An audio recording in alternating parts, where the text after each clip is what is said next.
Alright, so let me guess. You're in one of three situations. A, you've heard about Geometry Dash from someone you know and want to try it out, but you don't know how to start. B, you really love Geometry Dash and you want someone else to finally try it out, but you're too lazy to tell them the endless amount of knowledge your gamer brain holds. Or C, you're the person who has shown this video from option B. In whatever case you happen to lie in, you've made the correct choice by clicking on this video, as I, Evan the Great, am about to completely wrinkle the hell out of your smooth brain. You are the blank canvas, and I, Evan the Great, am the artist. This video will guide you through everything you need to know, from jumping over your first spike to beating a demon. Anyways, enjoy the video.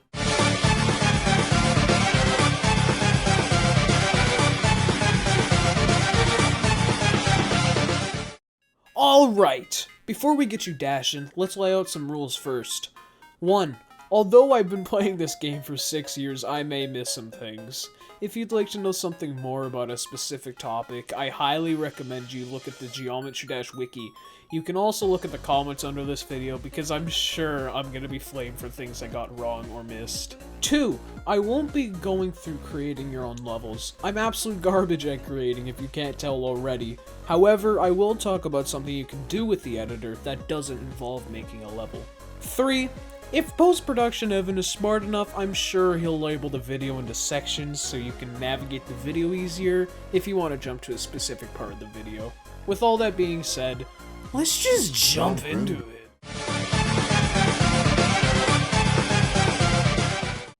Geometry Dash was made by Swedish developer Robert Topla, better known as your Lord and Savior Rob Top. He first released Geometry Dash on the iOS and Android app stores on August 13th, 2013. Rob Top originally made the game as a project that could have been absolutely anything. A quote from Rob Top states, "It simply started with a cube that could crash and jump. There was really no detailed plan." Rob Top originally was developing the game for PCs, but he altered his plan and tried to make it a mobile game. He later ported it over to PC on December 22nd, 2014. Rob Top took a lot of inspiration from The Impossible game, a game that was the original cube jumping game. He took around 4 months to create the game and launch it on iOS and Android. The original name of the game was named Geometry Jump, but it was later named Geometry Dash as the cube did more than just jump. Geometry Dash became the most popular iPhone app on 2014 and is currently number 6 on the App Store as of writing this video. Alright, let's start with the basics. Click to jump, don't hit spikes or walls, get to the end of the level. But Evan, what's a level? But, what? How do you not, you know what, whatever, let's just keep going. In total, there are 21 main levels in Geometry Dash, with 3 of them being demons. But Evan, what are the easy levels I can do right now? Well, first of all, slow down, I'm getting there.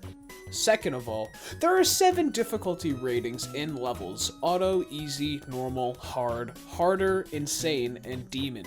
Demon has their own difficulty ratings: easy, medium, hard, insane, and extreme.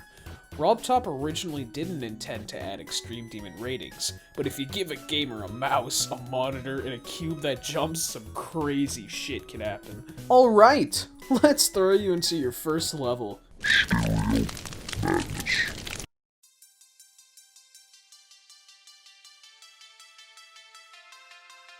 Heh, this is easier than I thought. I'll be the best player in no time.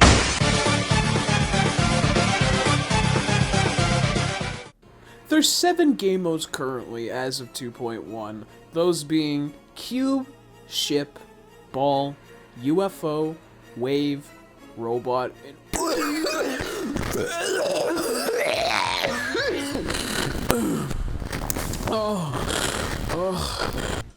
sorry, the spider. Slow down, Evan. That's a lot of game modes. I'll never. Okay, shut up and stop interrupting me. You'll be fine. Anyways, let's explain each game mode in more detail. The cube. Click to jump, hold to keep jumping. That's literally it. The ship. Click and hold for the ship to go up, and release it for it to fall back down. The ball. Click and the ball will switch gravity and fall until it hits a surface. It will stay there until you click it again. The UFO. Ever played Flappy Bird? Because it's a lot like that. The UFO acts like the cube, but you can click it in the air to make it jump again. Think of it like a bird flapping its wings every time you click. The wave. The wave is kind of like the ship, but instead of a gradual arc up and down, it instantly goes up and down, like my heartbeat close to the end of an extreme demon. The robot. The robot's jumps depend on the amount of time you hold during its jump. A quick tap will make the robot do a tiny hop, and clicking and holding will make the robot's feet boosted up. Hold too long, and the boosters will cut out, and it'll be forced back to the ground. Sorry, there seems to be something at the back of my throat. The spider. This abomination of a game mode acts much like the ball, but it teleports instantly to adjacent blocks above or below it. Players should also be aware that the ship, ball, UFO, wave, and spider game modes have a floor and ceiling that restricts the players from going too high or too low. Now that you understand the core mechanics of each game mode, let's look at gameplay modifiers, because a cube section would suck if you're just jumping over blocks and spikes. There are 4 categories of gameplay objects: pads, orbs, speed modifiers, and portals. Pads are objects that, when hit, make the icon do one of 2 things, either a jump or a gravity change. Pink pads launch the player at a small height, yellow pads launch the player at a medium height, and red pads launch the player at a large height. Blue pads, when hit, switch the gravity of the player. Orbs act much like pads, with the added action of clicking on it to activate its effects. Obviously, the pink, yellow, and red orbs are identical to their pad counterparts, but you have to click. There are 4 additional orbs: the green, green dash, pink dash, and black orb. The green orb is a strange one. It changes the gravity of the player and launches them in the new direction. Think of it like a yellow orb and a blue orb combined. Before green orbs, it used to be a yellow orb inside of a gravity portal. The launch height is dependent on the vertical velocity as the player hits the orb. Usually though, it acts just like a yellow orb. The black orb launches the player towards their current state of gravity. For example, if a player is normal gravity and they click the orb, they will instantly be slammed down into the ground. Now about the dash orbs. Dash orbs are actually pretty cool. To use them properly, the player has to click and hold the orb. When they do, they are suspended into the air until they let go. The green orb simply suspends the player until they let go. The pink one is just like the green one, but when the player lets go, the gravity is switched. Now let's go into speed modifiers. There are currently 5 speed modifiers in the game: 0.5 times, 1 times, 2 times, 3 times, and 4 times. The base speed of the game is same as the 1 times modifier. 0.5 times is half the base speed, 2 times is, well, 2 times. Do I really need to explain it further? No? Okay.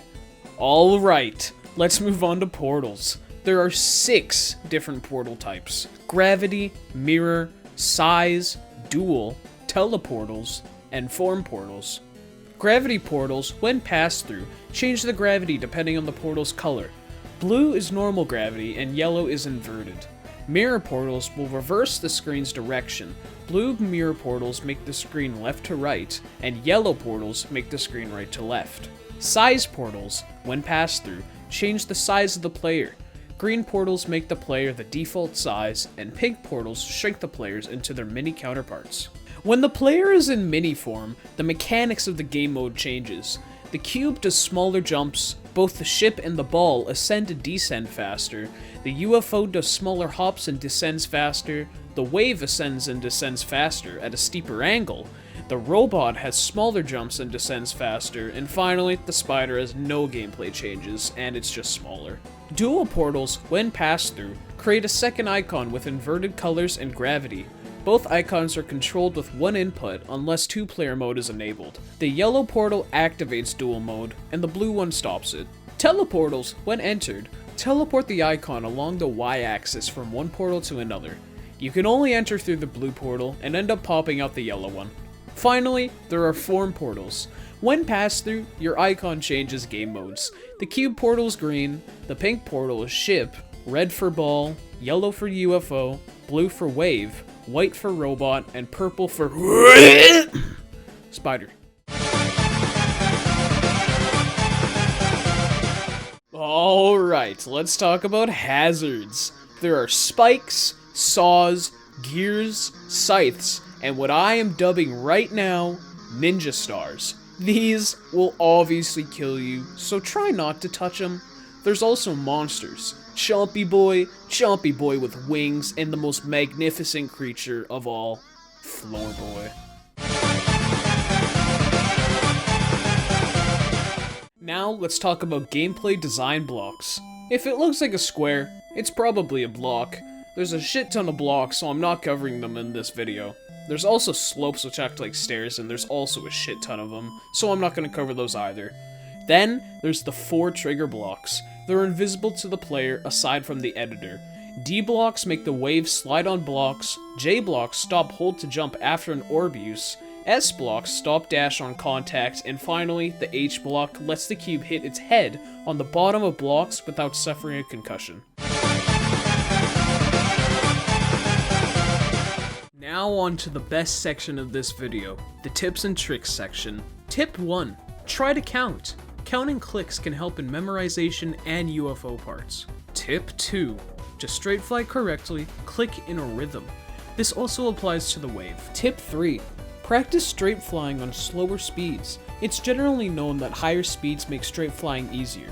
Tip 4. It's generally best to look about 3 to 6 grid blocks to the right of your icon so you can see what's in front of you. For slower / more precise parts, look closer to the icon. Tip 5. Buffer clicking is utilized often in newer levels. To buffer, click and hold in midair to do something as early as possible depending on the situation.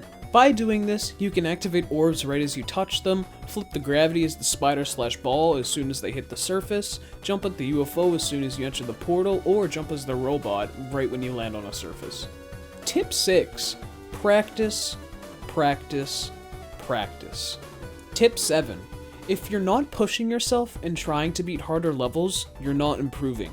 If you want to improve, you have to step out of your comfort zone. Tip 8. Well, this isn't really a tip, more general advice.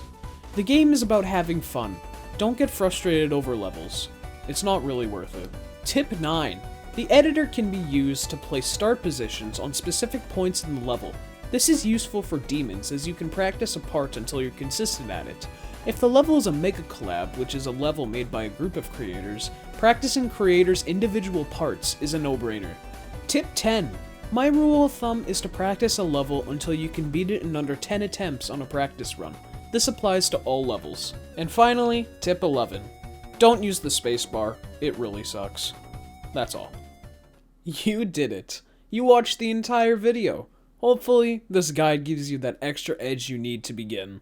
Geometry Dash is a journey. You don't become good overnight. It takes time, practice, and most importantly, patience. Remember to have fun and experiment, and please do not take the game too seriously. Thank you for watching, and I'll see you in the next video.